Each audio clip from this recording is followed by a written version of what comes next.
Greetings gamers, ex-gamers and friends and family of gamers. As the clock struck noon on day 15, I hit the halfway mark of my self-imposed ban on video games, and so far, yes, you guessed it, nothing. Nada, zip, zero, zilch on the withdrawal symptom front. Just because I made it this far, completely unopposed, doesn't mean I'm going to make it all the way. Maybe I am a gaming addict and my withdrawal symptoms are just running a bit late, stuck in traffic or whatever. Perhaps they don't want to take me on one at a time, but maybe they're going to Zerg rush me right at the very end, I don't know.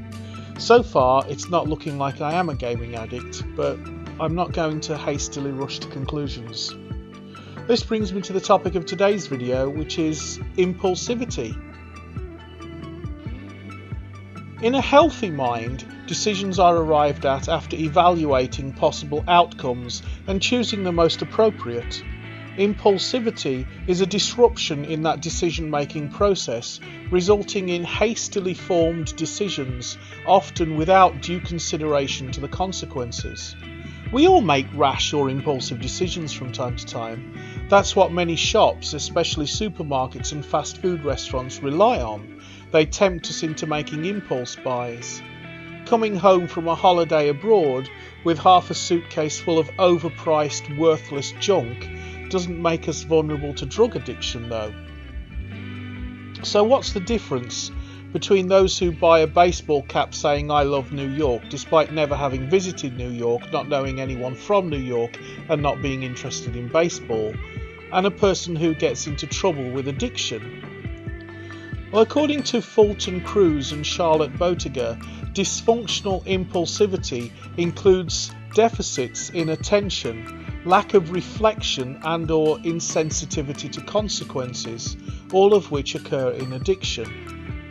Sometimes impulsivity is required, and there are times when the situation calls for a decision in the heat of the moment, and any decision is better than no decision. You come to a quiet road and look both ways, and seeing nothing coming, cross into the street. Suddenly a car comes hurtling round the corner at speed. Do you make a dash for the other side or jump back to where you were before you crossed? One thing is for sure, at that speed, hesitating is 100% guaranteed going to get you killed. Your life literally depends on your ability to make an impulsive decision. The part of the brain that helps with this is the limbic system, which includes the amygdala, which is responsible for our instinctive fight or flight response, but also includes the entorhinal cortex, which includes, among other functions, memory management and association of sights and sounds with memories. It also has to do with spatial awareness, but that's considerably less relevant to the topic of addiction, though if you are in the middle of a road with a car hurtling towards you at speed, that spatial awareness in the entorhinal cortex might come in very handy. In the decision-making process, information from the amygdala and entorhinal cortex feeds into the Ventralstriatum, which oversees decision-making and reward feedback. We are already familiar with a region of the ventral striatum, which is our old friend the nucleus accumbens, responsible for both positive and negative reinforcement. The ventral striatum doesn't just receive signals from the amygdala and the entorhinal cortex, but also from the dorsolateral prefrontal cortex and the anterior cingulate cortex and orbitofrontal cortex, all of which contribute to executive functions and the inhibition of impulses. Wait, what? We might remember the dorsolateral prefrontal cortex from a previous video. Together with other brain regions, they give us impulse control and allow us to use our higher cognitive functions to say no to our basic desires. Executive functions are our higher decision-making processes. It's where you actively put some thought into your decisions. An example of this is you see a beautiful cake in a shop window and your stomach starts to rumble. Your limbic system is working on basic biology. Ugh! Food! Get food! Eat food! Stay alive! Your executive functions can kick in and say, no, wait, I'm on a diet and that kind of food is bad for me. Besides, a cake wasn't on my shopping list. The ability to concentrate, to control one's impulses and learn to adapt new rules are all part of the executive functions, which involve regions of the brain mostly located in the frontal cortex. So in the decision-making process, inputs from the limbic system send go signals to the ventral striatum, which are attenuated by complex signals including stop, no wait, cancel that stop, and no, hang on, cancel that cancellation.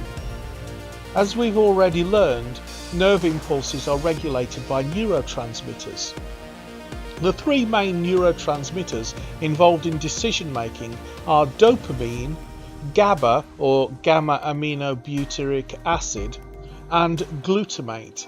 All excite, inhibit, disinhibit or disinhibit certain pathways. The presence of glutamate tends to be excitatory, activating go pathways, whereas GABA tends to inhibit the go signals or inhibit the inhibition or inhibit the inhibition of the inhibition, whereas dopamine can either be excitatory or inhibitory depending on which pathways they appear in.